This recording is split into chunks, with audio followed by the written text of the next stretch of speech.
പാകിസ്ഥാനിൽ പലതരത്തിലുള്ള പരീക്ഷണങ്ങളും ഭരണം പിടിച്ചെടുക്കാനുള്ള കുതന്ത്രങ്ങളുമെല്ലാം നമ്മൾ കണ്ടിട്ടുണ്ട്, കേട്ടിട്ടുണ്ട്. പലകുറി സൈനിക അട്ടിമറിക്കും സാക്ഷ്യം വഹിച്ച മണ്ണാണ് പാകിസ്ഥാൻ്റേത്. ഇപ്പോഴിതാ ഒരു നിയമ ഭേദഗതിയോടെ പാക് സർക്കാരിനെ പോലും നിയന്ത്രിക്കാവുന്ന തരത്തിലേക്ക് പദവി കൊണ്ടും അസീം മുനീർ വളർന്നിരിക്കുന്നു. നയതന്ത്ര ബന്ധങ്ങളിൽ പോലും അവസാന വാക്ക് അസീം മുനീറിൻ്റേതാണ്.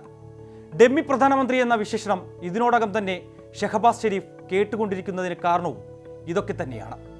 എന്തായാലും പുതിയ ഭേദഗതികളിലൂടെ അധികം വൈകാതെ തന്നെ പാകിസ്ഥാനിൽ സൈനിക അട്ടിമറിക്കും ഭരണം പിടിക്കാനുമുള്ള സാധ്യതകൾ വളരെ കൂടുതലാണ്. എന്താണ് പാകിസ്ഥാനിൽ സംഭവിക്കുന്നത്? ഈ നീക്കങ്ങൾക്ക് പിന്നിൽ മറ്റെന്തെങ്കിലും ലക്ഷ്യമുണ്ടോ?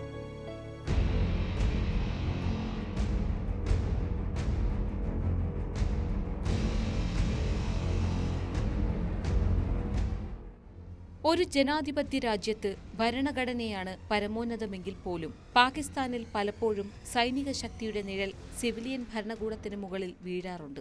എന്നാൽ ഈ സ്വാധീനം ഭരണഘടനാപരമായി തന്നെ ഉറപ്പിക്കുകയും സൈനിക മേധാവിക്ക് അഭൂതപൂർവമായ അധികാരം നൽകുകയും ചെയ്യുന്ന ഒരു സുപ്രധാന രാഷ്ട്രീയ നീക്കമാണ് പാകിസ്ഥാൻ ഇപ്പോൾ നടത്തിയിരിക്കുന്നത്. നവംബർ 12-ന് പാകിസ്ഥാൻ പാർലമെന്റ് അംഗീകരിച്ച 27ാമത് ഭരണഘടനാ ഭേദഗതി രാജ്യത്തിന്റെ യഥാർത്ഥ ഭരണാധികാരിയായി പരക്കെ കണക്കാക്കപ്പെടുന്ന സൈനിക മേധാവി ഫീൽഡ് മാർഷൽ അസീം മുനീറിന്റെ സ്ഥാനത്തെ കൂടുതൽ ശക്തിപ്പെടുത്തും. ഭേദഗതി പ്രകാരം ഈ വർഷം ആദ്യം പഞ്ചനക്ഷത്ര റാങ്കുള്ള ജനറലായി നാമനിർദ്ദേശം ചെയ്യപ്പെട്ട മുനീറിന് അഭൂതപൂർവമായ അധികാരങ്ങളായിരിക്കും ലഭിക്കുക. കരസേനയെ കൂടാതെ നാവികസേനയുടെയും വ്യോമസേനയുടെയും മേൽനോട്ടം വഹിക്കുന്ന പുതുതായി രൂപീകരിച്ച ചീഫ് ഓഫ് ഡിഫൻസ് ഫോഴ്സസ് എന്ന പദവിയിലേക്കും മുനീർ ഉയരും. പാകിസ്ഥാൻ സഭയിൽ 3/2 ഭൂരിപക്ഷത്തോടെയും വെറും 4 വിയോജിപ്പ് വോട്ടുകളോടെയും പാസാക്കിയ ഈ ഭേദഗതി മുനീറിന്റെ അധികാരം സൈന്യത്തിൽ മാത്രം ഒതുങ്ങില്ലെന്ന് ഉറപ്പാക്കുന്നു. ജയിലിലടയ്ക്കപ്പെട്ട മുൻ പ്രധാനമന്ത്രി ഇമ്രാൻഖാന്റെ പാകിസ്ഥാൻ തെഹ്രീക്ക് ഇ ഇൻസാഫ് അംഗങ്ങൾ വോട്ടെടുപ്പിന് മുൻപ് ഇറങ്ങിപ്പോയി.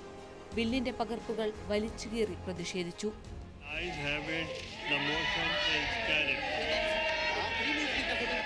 Order number 44 for in favor of the motion may say aye.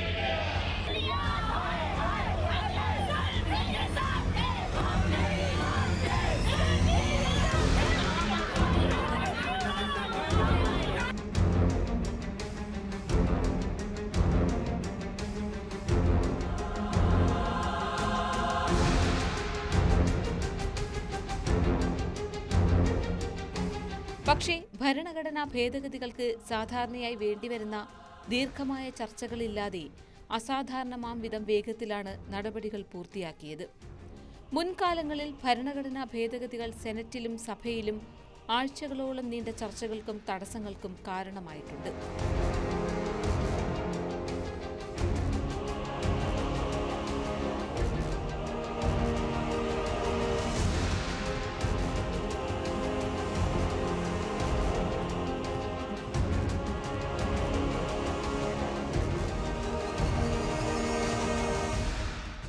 പുതിയ ഭേദഗതിയിലൂടെ ഏറ്റവും അപകടകരമായ വശം എന്ന് പറയുന്നത് ജുഡീഷ്യൽ സ്വാതന്ത്ര്യത്തെ ഇല്ലാതാക്കുമെന്നതാണ്. ഭരണഘടനാ കേസുകൾ സുപ്രീം കോടതിയിൽ നിന്ന് പുതിയ ഫെഡറൽ കോൺസ്റ്റിറ്റ്യൂഷനിലേക്ക് മാറ്റും. ഈ പുതിയ കോടതിയിലെ ജഡ്ജിമാരെ സർക്കാർ നേരിട്ട് നിയമിക്കും. സർക്കാർ നയങ്ങളെ തടയുകയും പ്രധാനമന്ത്രിമാരെ പുറത്താക്കുകയും ചെയ്ത പശ്ചാത്തലത്തിൽ ജുഡീഷ്യറിയെ നിയന്ത്രിക്കാനുള്ള വ്യക്തമായ നീക്കമാണ് ഇതിന് പിന്നിൽ. മാത്രമല്ല, ക്രിമിനൽ വിചാരണയിൽ നിന്ന് ആജീവനാന്ത സംരക്ഷണവും മുനീറിന് ലഭിക്കും.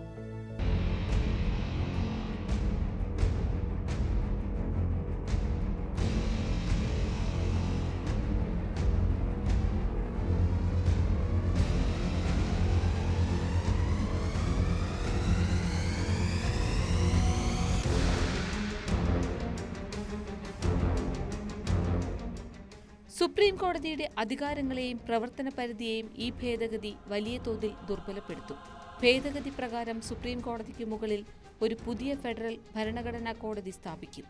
ഇവിടേക്കുള്ള ജഡ്ജിമാരെ എക്സിക്യൂട്ടീവ് തിരഞ്ഞെടുക്കും. ഇത് സ്വതന്ത്രമായ നീതിന്യായ വ്യവസ്ഥ എന്ന സങ്കല്പത്തെ തന്നെ ഇല്ലാതാക്കും.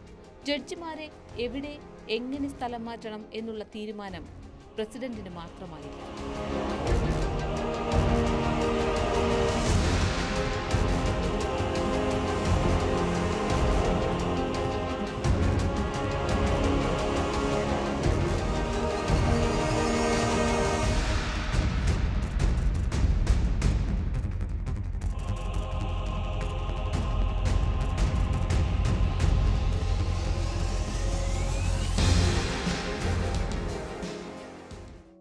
ഭാവിയിൽ പാകിസ്ഥാനെ കാത്തിരിക്കുന്നത് വലിയ പ്രത്യാഘാതങ്ങളായിരിക്കും.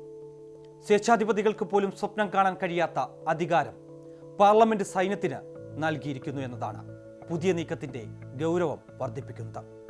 സൈന്യം പൂർണ്ണമായും രാജ്യത്തെ അടക്കി ഭരിക്കുന്ന പുതിയ രാഷ്ട്രീയ യുഗത്തിന്റെ തുടക്കമാകും ഇത്.